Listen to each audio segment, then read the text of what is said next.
The search engine Google is showing this animated doodle in some countries on March 15, 2023 to celebrate adobo, a way of cooking and a favorite Filipino dish. Adobo can be found far and wide, whether it is at a five-star restaurant in Manila or inside the homes of Filipino families around the world.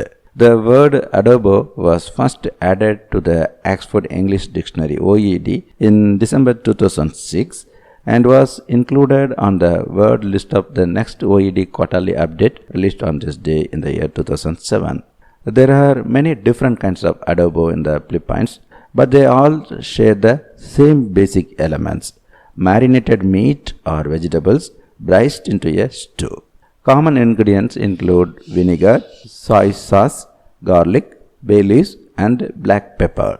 The local flavors make Filipino adobo much sweeter, sourer, and saltier in taste compared to other versions. Several areas within the Philippines give their adobo a regional twist. After evolving throughout the centuries, this iconic dish is now enjoyed worldwide. It is a symbol and expression of Filipino pride that varies from region to region, family to family, palate to palate.